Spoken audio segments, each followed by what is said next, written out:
Buenos días, compañeros. Importante eso que plantea María Elena. Los políticos tienen que estar pendientes de sus cartones.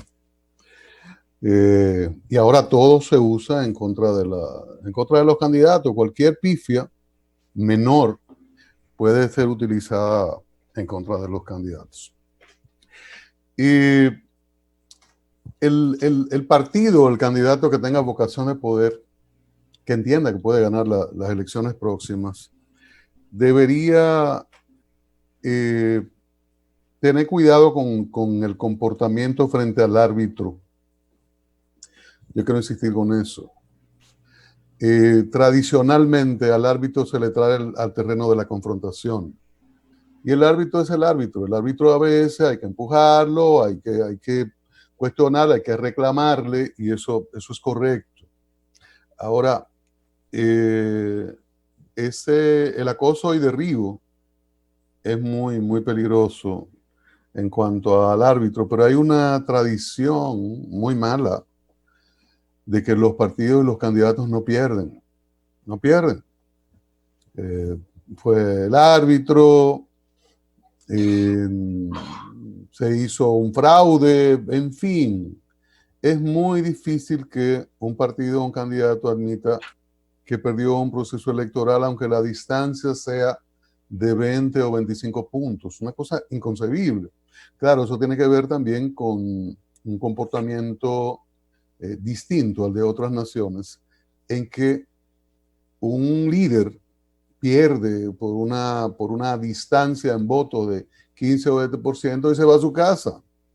Renuncia en función de que los seguidores o la población no le respaldó o no fue capaz de llevar a su partido, sintonizar con la gente para llevar su partido al poder, que es un ejercicio de visión democrática muy interesante, pero aquí no se tiene ese criterio y es preferible decir que le engañaron, que otro es el culpable y que yo no fue que yo no sintonicé con la gente, fue que me engañaron y me siguen engañando.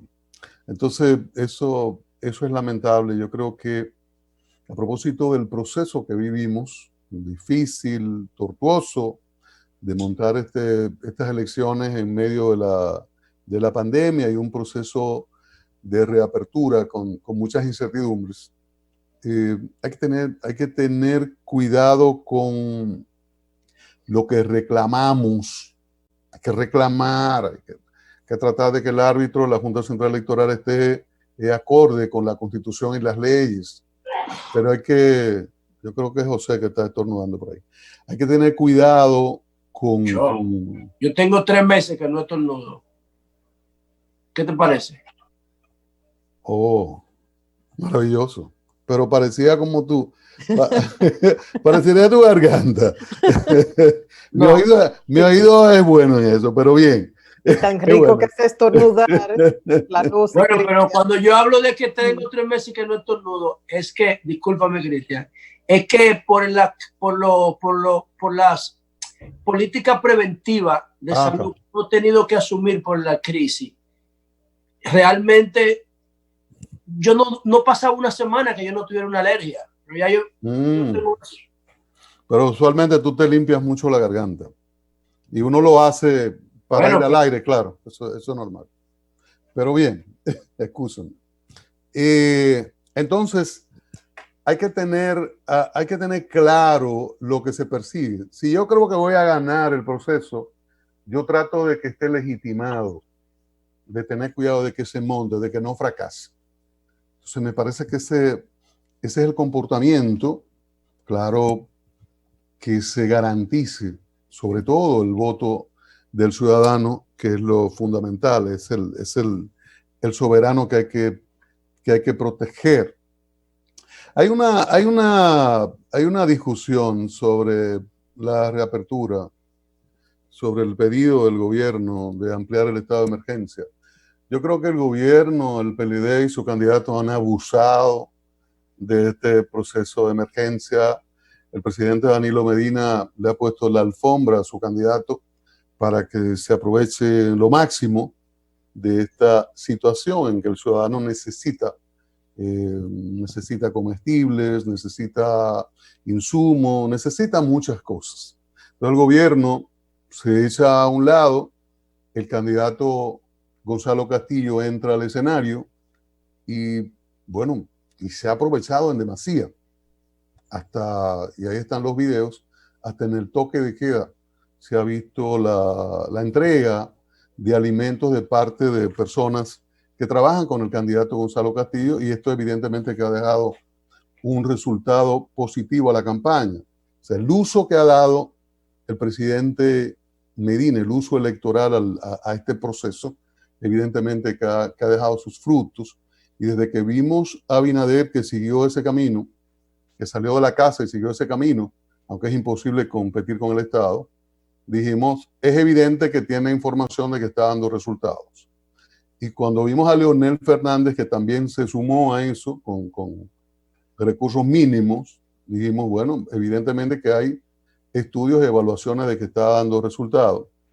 Pero es una situación lamentable cuando es el Estado el que debe asumir la defensa integral del ciudadano ante una situación de dificultad sanitaria, económica, etcétera.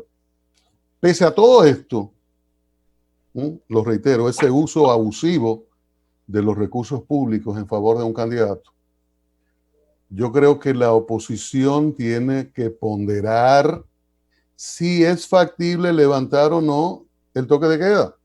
Yo creo que la pregunta fundamental para darle el visto bueno al presidente de César, señores de la oposición, ¿es factible? ¿Es posible? Imposible. Entonces, si no es posible, que es mi respuesta, igual que la de José y de María Elena, o sea, si no es posible, si es una locura, el levantamiento del toque de queda en este momento, que lo creo que lo es, porque tenemos enormes riesgos, entonces vamos a evitar la controversia árida, y el presidente pide 25, yo creo que es bueno llevar el ritmo de las fases de los 14 días. Pacheco, entrevistado la semana pasada en este programa, cuando le preguntaron, pero tú dijiste que no había más oportunidad, él dijo, bueno, es que le estábamos exigiendo al gobierno que dijera qué es lo que va a hacer, que definiera un programa. El gobierno definió un programa. Está en fases hasta el 5 de julio. Uno podría estar de acuerdo o en desacuerdo con algunas medidas, con algunos momentos del programa, pero es el diseño que también se ha hecho en otras naciones. Yo siempre he dicho, recalco, que aquí entramos con un rezago de 3 semanas, un mes, y por eso aumentan los riesgos. Pero si estamos conscientes de que no podemos levantar el toque de queda ahora y no lo podemos levantar, entonces evitemos la aridez de la discusión y vamos a aprobar un tiempo razonable que a mí me parece que debe ir con los tiempos de las fases del diseño oficial, que es de 14 días. Vamos a hacer eso con un sentido práctico. Eso no quiere decir que no se siga criticando al gobierno. Hay que criticar, hay que seguir de cerca el uso que hace el presidente Medina, el gobierno en sentido general, del manejo de la pandemia desde el punto de vista electoral. Pero si no se puede levantar el toque de queda, bueno, pues dejemos a un lado esa discusión que no conduce a ningún lado, de hablar de que no le vamos a dar otra vez los 15 días. Hay que necesariamente que dar estos 14 días para que se puedan mantener algunas medidas de constreñimientos que son fundamentales en este sentido. Yo criticaba en Twitter lo relativo, le pedía a Eury el martes que si podíamos averiguar eso de no especificado. Es una columna nueva que ha integrado el Ministerio de Salud Pública en los reportes que hace diariamente. Están todas las provincias y el Distrito Nacional, 32 casillas, y al final aparece un no especificado. Ocurre que, bueno, pueden haber personas que no se sepa dónde son, pero ayer el no especificado y María Elena hacía la lista, pero parece que no se dio cuenta al final de esto. El no especificado tiene el tercer lugar de los nuevos contagios de ayer. Después del Distrito Nacional y de la provincia de Santo Domingo, el no especificado tiene 52. Es el tercero en los nuevos contagios. Entonces, es importante, no es posible que con la superestructura de Big Data que tenemos, que en esa presentación a la que asistió Julio, pero que todos vimos, se decía, mira, sabemos rápidamente cama, dónde hay que mandar una ambulancia. Entonces tenemos toda la información ahí al momento, al segundo, al centavo, como se dice. Pero de repente aparecen 1.320, 1.000 tantos que no se sabe. Ayer, repito, es el tercer lugar, el de los nuevos contagios, y el nivel de positividad daba un 7%, lo que baja sustancialmente lo relativo a la positividad general. Es bueno que esto se explique, porque eso fue integrado hace poco y estamos caminando hacia una apertura gradual de la economía y tenemos que saber lo que tenemos.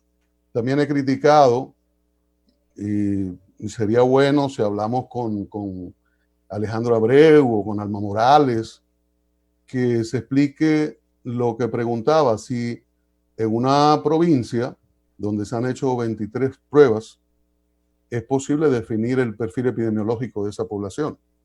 Yo creo que también eso es importante y continuar este proceso de cerca. Sobre la encuesta, bueno, sobre el caso de San Francisco de Macorís, brevemente, que ayer hubo una interesante discusión a Nivelca, Julio, todos. A mí lo que yo creo en la preservación, eso es fundamental, una gente que se precie de demócrata y que se ejercita en estos medios, debe defender la preservación de los derechos del ciudadano. Eso es fundamental en una democracia y en la Constitución del 10 está relevado, están en un nivel de principalía como debe ser. Ahora, el problema es que lo referente a los derechos como que salen a relucir solo en el caso de gente de mucho poder, o político, o de crimen organizado, o empresarial. Hay una preservación estricta de los derechos, hay un cuidado sobre los procedimientos, sobre el debido proceso. Oye, una falta elemental, técnica en el proceso se cae, pero si es el muchacho de barrio, no importa que lo atropellen, que le saquen de la casa, que no haya medida, no haya autorización de juez para el allanamiento, eso no importa. Ahora, cuando es un agente de poder, y en el caso de San Francisco de Macorís hablamos de un agente, según las informaciones que se han dado, de que está en Estados Unidos, de que manda a matar, de que tiene millones, de que alguien le debe 47, al que le deban 47 debe tener 500, mínimo. Entonces, yo creo que aquí los actores, y siempre he abogado por eso, tienen que asumir su rol, sobre todo el Ministerio Público. Yo no sé si es bueno lo que nosotros hicimos en esa parte de las reformas, de que el proceso no camina si el Ministerio Público no actúa, lo frena. El Ministerio Público es una suerte de semáforo. Le llega algo y el Ministerio Público dice, no, eso no tiene sentido, archivado, y se acabó. O no le da valor o no indaga. Lo que llega al juez, si al juez llega basura, el juez no puede hacer un procedimiento contra personas. Claro, también está y Julio un poco destacaba esto ayer, la ponderación de un caso de parte de un juez. Y en esto, en el caso de San Francisco de Macorís, que se alega que no había la orden o que la orden fue dada, aparece la hora de la orden posterior al momento del allanamiento. Yo quiero recordar que es un procedimiento internacional, o en muchos países, para no decir que todos, de que el actor, el policía, el que está en la calle, llama al juez, puede llamar a un juez, mire, yo tengo esta situación, y yo necesito que usted me autorice una orden y usted me la manda luego. Pero hay estos elementos y hay esta interacción entre Ministerio Público y policías con el juez para evitar que un momento crucial pueda ser desaprovechado por la autoridad y un criminal puede escapar. Entonces, en esto los actores tienen que asumir sus responsabilidades. Me parece que el Ministerio Público ahí le faltó, pero el juez fue demasiado plata o plomo. Derecho. Oye, lo que dice Pablo Escobar, plata o plomo. Ahí no hay otra lectura. Bien. O tiene miedo o cogió cuarto. Sí. Julio, un minuto. Sabe todo lo que está pasando ahí. No te olvides que el fiscal es el juez Don Pitcher y Keisha. Ok. Correcto. Okay. Pues vamos un minuto, Julio. Y sobre las encuestas, yo siempre lo he dicho, ustedes me oyen con frecuencia, de que a mí no me gusta comentar encuestas, porque además en el momento que vivimos es muy difícil el poder tener la precisión en una encuesta, y sobre todo si es telefónica. Además los partidos hacen encuestas, contaminan, bregan. Yo históricamente he comentado las encuestas de los medios. Gallup, que es de hoy, Greenberg, que es de Diario Libre, y esta Mark Penn, que ahora es Tower, que es de SIN. Y yo usualmente esas son las que comento. Pero me parece que es un momento difícil, registra un hecho que es real, el aumento de la candidatura de Gonzalo Castillo a partir de ese espacio que yo comentaba que le dio el gobierno y el PLD, y ese espacio para dar lo que el gobierno no estaba dando, y que los otros lo siguieron porque evidentemente que estaba ganando espacio. Por eso Luis se mete y hasta Leonel se mete en el asunto de ir a dar cosas. Entonces, eso es evidente. Ahora, ¿puede decirse que marca una tendencia esta encuesta? Yo creo que esa debe ser la discusión, porque la anterior de enero era un escenario distinto al de esta pandemia, que lo que marca la diferencia es la capacidad de dar cosas. Entonces, yo creo que el examen debe ser por ahí en función de que uno crea o no crea, o que se contamine tirándole otro tipo de encuesta cuando se sabe que va a llegar una referente a los medios. Bien. Cambio y fuera. El sol de la mañana, el sol de la mañana.